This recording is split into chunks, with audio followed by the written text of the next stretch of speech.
Morning YouTube, and welcome back to my channel.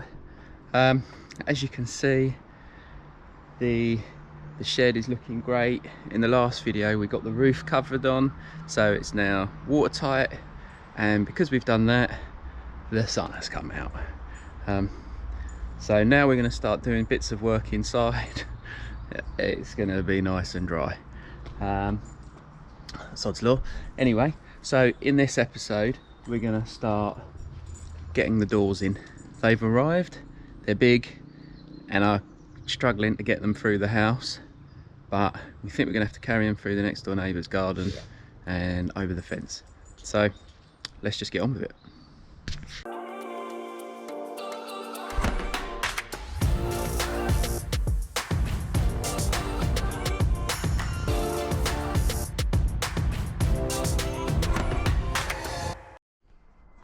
Okay, so as I said, the doors have arrived, and they are 2.4 wide by 2.1 tall aluminium bifold doors. They come all mounted but with no glass, so you have to glaze them afterwards, which is great because it means they're not so heavy. What I didn't take into account was that the only access into the back garden is through this door, and although it's got a little door on the left there that can open, the diagonal is 50mm too short to get the doors through. So what we've got to do, hang on a second, Freckle, come.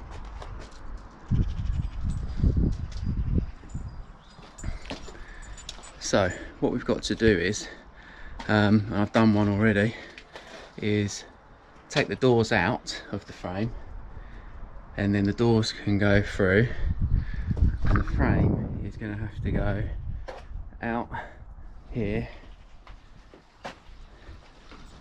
down the road, 2 houses in, because that's the nearest house that's got access into the back garden, and then across two gardens. But the first job is to get the doors, move this one into the front garden, get the doors out, and then we can move it shortly. Let's go.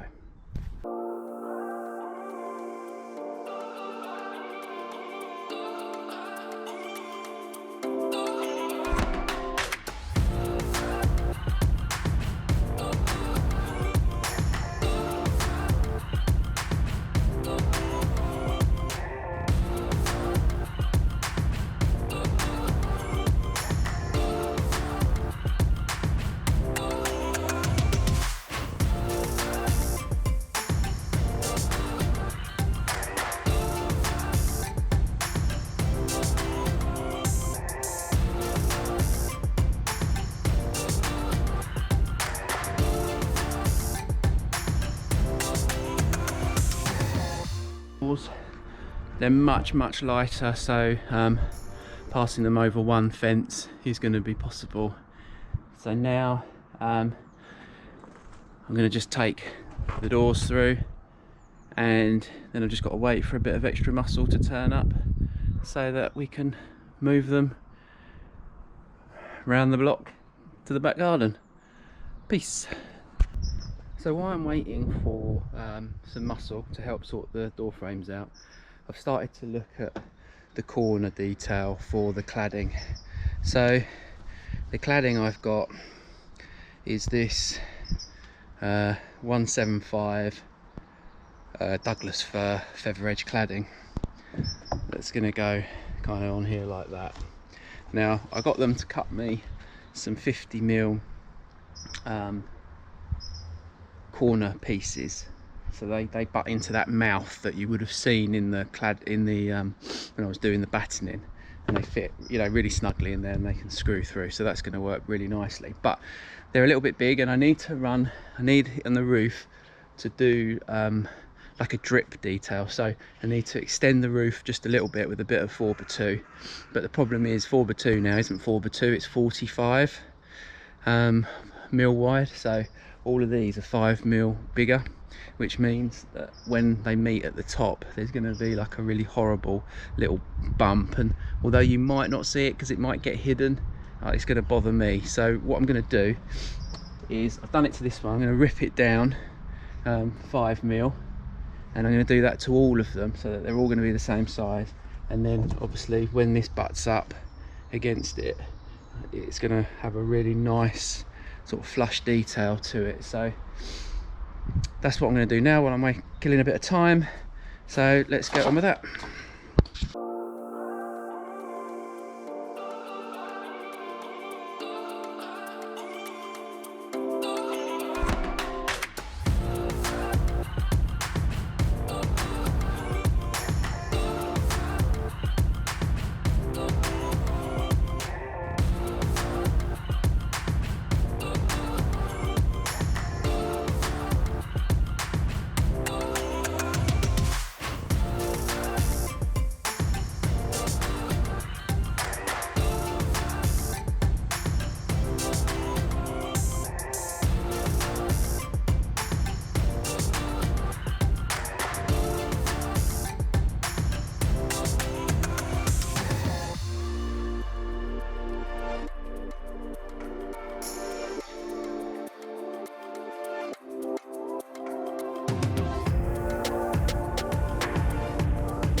So that's all 13 corner pieces trimmed down to the right size, and now, although the lengths will need to be cut, they need to be painted black 3 times because the shed is going to be black.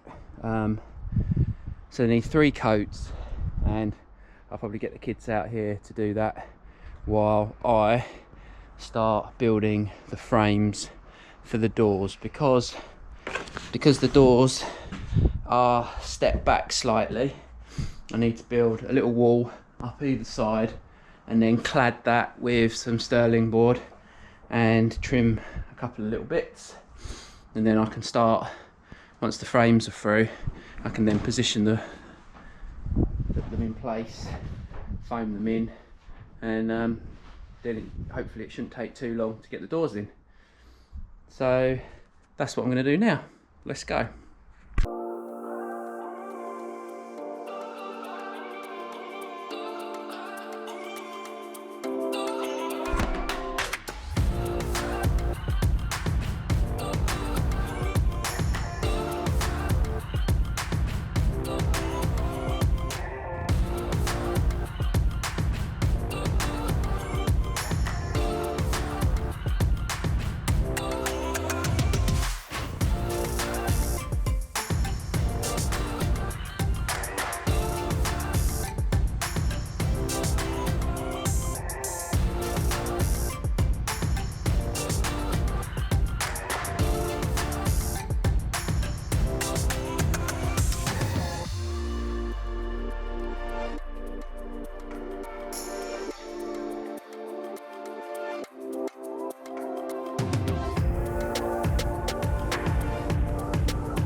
frames are through. That was fairly straightforward, and as you can see, the kids are doing a sterling job of painting the corners, so that's getting done. So I'm going to jump back inside and start putting together the frame to accept the doors.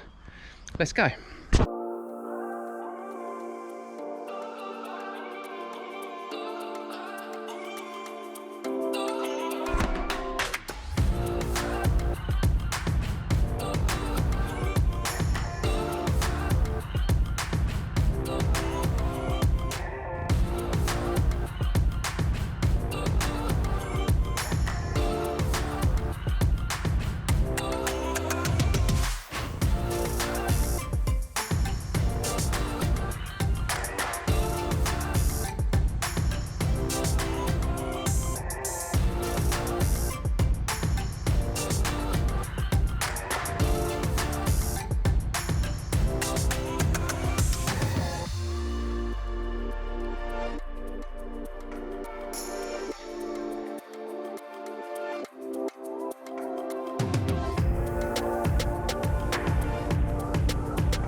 So I've just finished the left hand side of door one. As you saw, I've cut I put the timber in first and squared that up, and then I put the sterling board on top, and then I've been able to now trim and wrap the final bits of DPC and membrane. So that's now ready for the door to go against this side. So I'm just going to do exactly the same process this side as well. Okay, so the GoPro died just once I'd finished prepping the sides, and what I've done while it's charging, I've put the door frame in, the first one. Obviously the second one's not done yet, but if we come over here, it gives you a bit of an idea of what it's going to look like. It looks pretty sweet. Yeah, so the doors went in okay, but down here it just seems to be catching the seal as it opens, and I'm gonna have to put it back in every time, and that's a little bit annoying. So I've got to think about what to do there. Now that sort of suggests that either the door's low or the frame is high, but it doesn't look like there's any way of adjusting the wheel mechanism on the middle door that rolls, so there's no way of like pushing it up a bit, which I would have thought it would have had like a little adjustment, but it doesn't seem to, so I'm sort of stuck with that. I guess I'll do the next one. I won't film building the frame. You've seen me do one of those, so that's fine. So I'll build the next frame, and then we'll have a look and see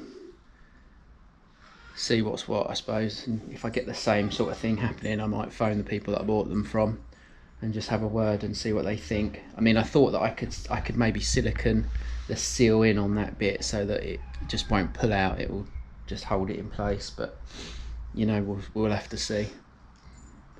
But yeah, so let's get on with the other door and actually film it this time. Let's go.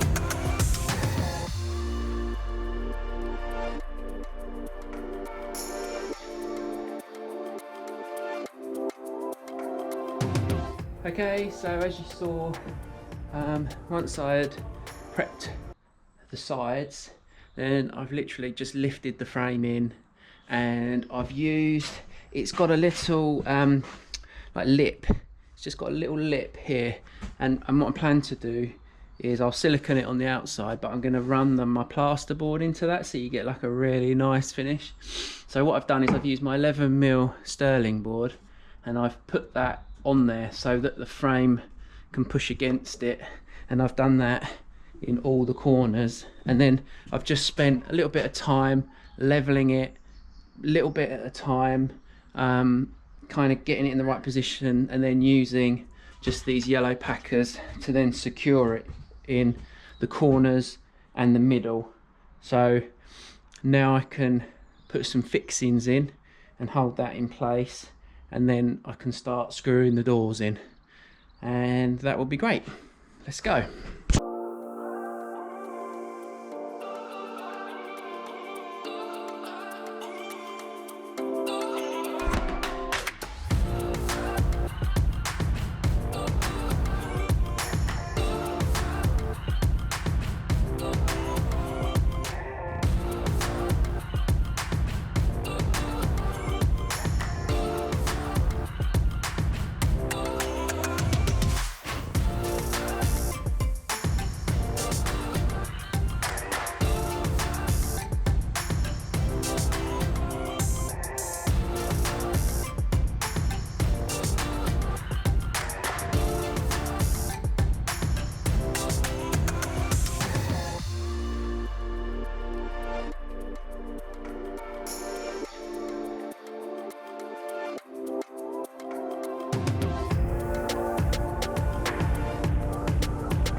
So as you can see, just screw the doors back on in the spaces where the hinges already were, just making sure that the middle screws go through the hinge first, because that's like the fixing screw, and then the other two just go into like a little bracket that slides up and down, which means I might try and adjust this one, because I think maybe I didn't quite do it that way in those ones, and this one closes really nicely. So really stoked, got those all in.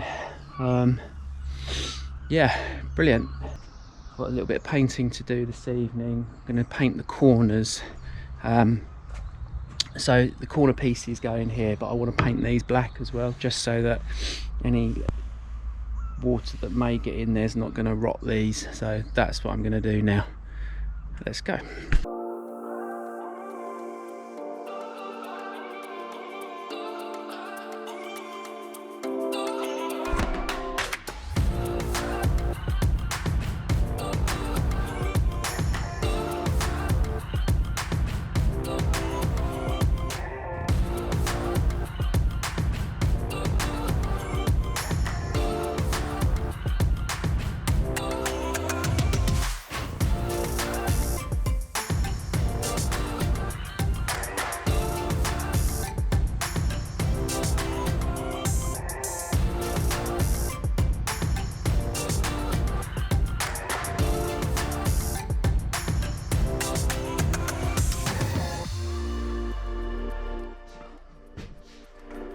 Morning. So here we are again. As you saw yesterday, we got the doors in. You didn't see that one going because the GoPro died, but today we're going to get them glazed, and I'm hoping that it should be a fairly straightforward job. The doors come with a removable bead that can just be sort of popped out. You have to push it forward and open it up, and if I had two hands I'd be able to just pull that out. So you have to take all the beads out, but they'll come out in an order, so they'll all have 45 degrees on them except one that will have square ends, and that's the one that has to go in first. And then you have to put cut this seal, which is like a big snake in that box. You cut that and then you put it in using this tool, which I've never used before, so I'm not exactly sure how to use it, but I'm sure it will all make sense once I get going. And then obviously the glass is back there, so let's get on with it. So obviously yesterday I put these doors in. Well, if I'm honest with you, it wasn't yesterday, it was last weekend. But and this door was dragging on the bottom and pulling the seal out. Now, what I learned was that on the hinges, behind the hinge is like a little metal plate that sits within a rail, and behind that plate can slide up and down. So you've got these two screws, the one at the top and the one at the bottom, and they're like a grub screw, and they tighten the plate against the channel to stop it moving. And then you've got this middle screw, which is like a self-tapping steel screw, and that actually goes through the frame and holds it all in place. So what had happened is, because I'd had to take the doors out to put the frame in, when I put this on, I actually put it on too low, like the whole thing dropped, so it was catching on this, and then I had an absolute nightmare because I tried to get the screws out and I rounded them. And so I spoke to the company where I got the doors, which are Bifold Direct, really great people. They sent me some more screws, so I was able to undo them all. I had to drill them out actually. Yeah, it was a real pain. It took me an evening, but I got them all out, and then I leveled the door, and now the door fits perfectly. So I really wanted to get that done before I glazed them, because obviously with the added weight of the glass it would have made that job difficult. But really happy now because both sets are in and they both work open and close really nicely, and I'm hoping that that will still be the case once I get the glassing. So let's get on with getting some glass in.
So the glass is in on the first door. The first pane took a little bit of wiggling around. The glass has got a slight lip on it at the end, and there's a slight lip on the bottom of the door.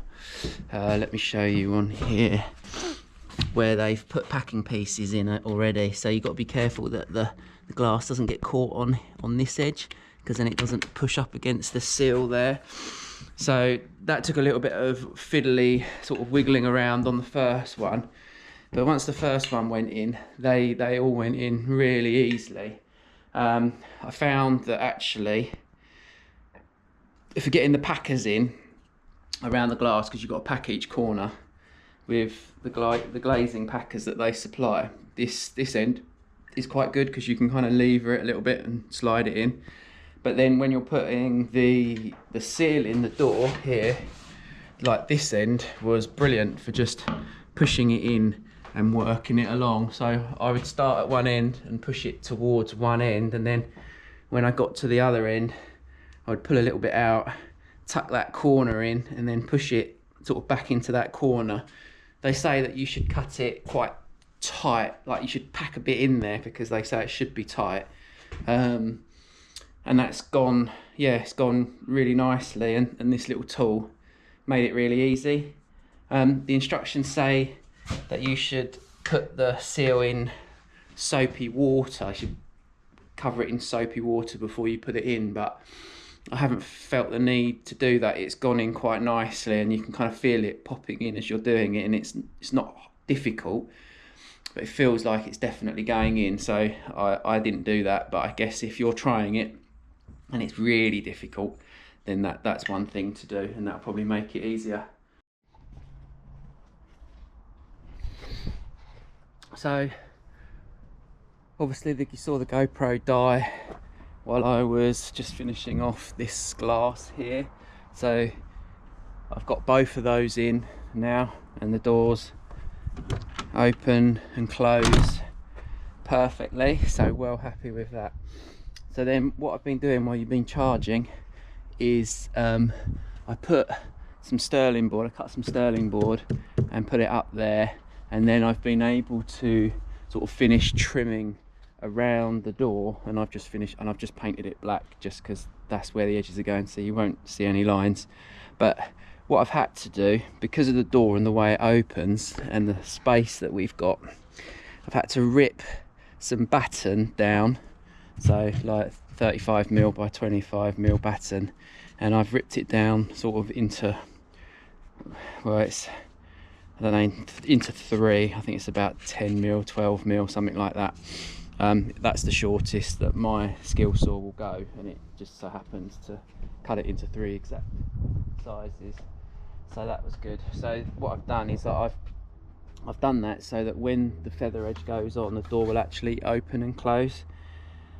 But because I've done that, but the edge, the corner, has had to be cut as well, otherwise it would stick out too far. And at the top, the corner, this bit, so the pocket that I've made, I've had to push this up so that it doesn't fail with the top of the door, because the door was catching on it. So I've put all of those in, and that should now accept the feather edge, and once I finish painting the corners, they can all go on, and then that bit is fully trimmed. But as you missed it for this door, I'm gonna show you what I did on this door. Let's go.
So I finished trimming out this door. I've got the corner pieces on now, and the door opens pretty much. Might want to go up a little bit there, so I can adjust that, and then I just need to check that the other door's open, and just, it's quite tight, but the thing is, you've got to have something to edge it, otherwise it's, the feather edge doesn't have anything to butt up to, and you don't get a great finish. So it will look great when it's finished.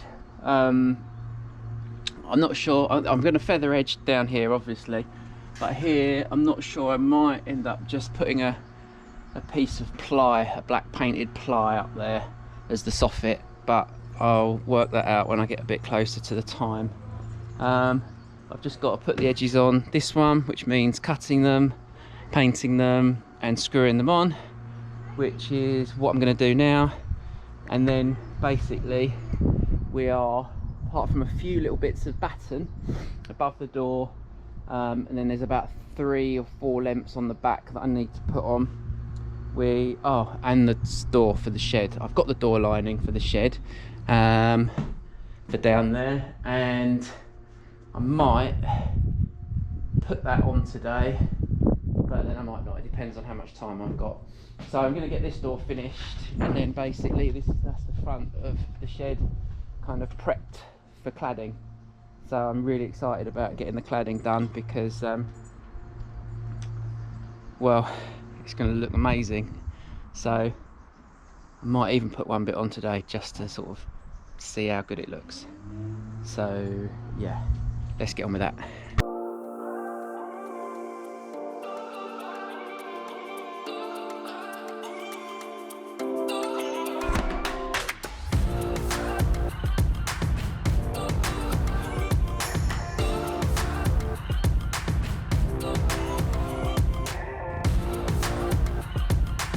So that is both doors now fully trimmed and ready for cladding.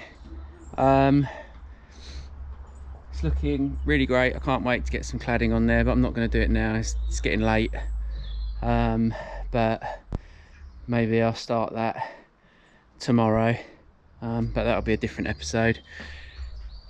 Thanks for watching. I hope you're enjoying it. I hope you're learning something. If you've got any questions, please just comment below and I'll answer them. Subscribe. I think when I last looked I was up to about 21 subscribers, so I'm clearly killing it. So it'd be really nice to try and get that up to 25. That would be quite good, wouldn't it? And yeah, like, subscribe and come back for the next episode. Peace.